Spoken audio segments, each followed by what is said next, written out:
क्या भारत चीन के गिरबान में हाथ डालकर अक्साई चीन वापस ले पाएगा? क्या भारत के पास चीन से मुकाबला करने की शक्ति है? आज इसी सवाल के जवाब तलाशने की कोशिश करेंगे। अंत तक हमारे साथ बने रहिए। इस वीडियो में हम आपको भारत की संपूर्ण शक्ति से अवगत कराएंगे, लेकिन उससे पहले चैनल को सब्सक्राइब जरूर कर लें। इस वीडियो के अंत में हम भारत की उन शक्तियों के बारे में आपको अवगत कराएंगे जिनके बारे में आपने अभी तक नहीं सुना होगा। 1962 से पहले अक्साई चीन का 38,000 वर्ग किलोमीटर का इलाका कभी भारत का हिस्सा हुआ करता था, लेकिन 1962 के युद्ध में चीन ने इस इलाके पर कब्जा कर लिया था। लेकिन वो वक्त कुछ और था और आज का वक्त कुछ और है। भारतीय सेना 1962 के मुकाबले आज बहुत ज्यादा मजबूत है। सोचिए, अगर भारत आज अक्साई चीन छीन लेता है तो इसके क्या प्रभाव होंगे। आजादी के पहले अक्साई चीन लद्दाख का पूर्वी क्षेत्र हुआ करता था, यानी कि यह भारतीय अधिकार क्षेत्र में आया करता था। अंग्रेजों ने भी यहाँ एक जॉनसन लाइन खींची थी जो यह कहती थी कि अक्साई चीन का इलाका भारत का हिस्सा है। लेकिन तिब्बत पर चीन का कब्जा होने के बाद चीन की नजर इस इलाके पर पड़ी और फिर धीरे धीरे चीन ने इस इलाके पर अपना कब्जा जमाना शुरू कर दिया।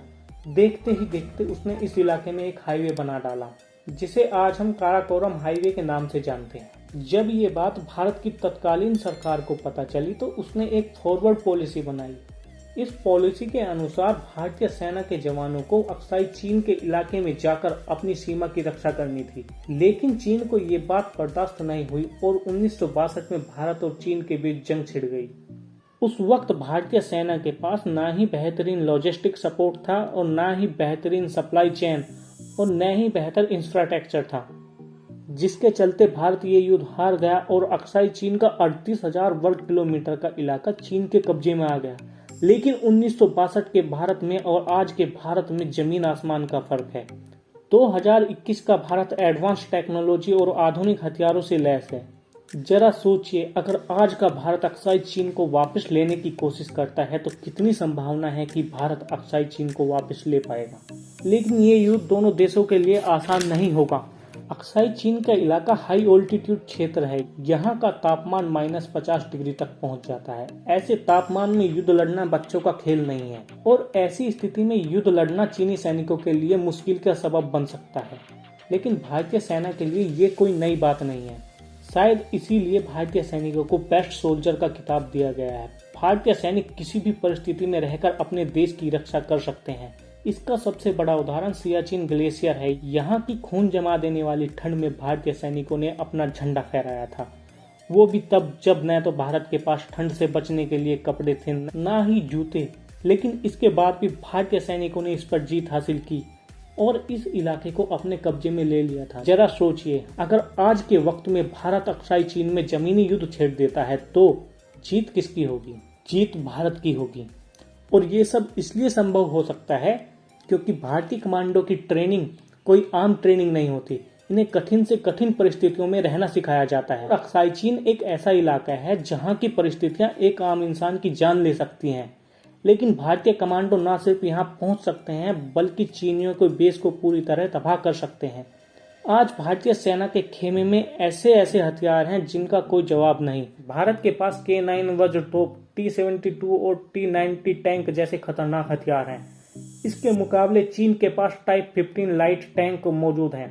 लेकिन देखा जाए तो दोनों देशों के ये टैंक अक्साई चीन के इलाके में अपने फुल पोटेंशियल पर काम नहीं कर पाएंगे। अक्साई चीन एक ऊंचाई वाला इलाका है जहां पर टैंक की क्षमता काफी हद तक कम हो जाती है।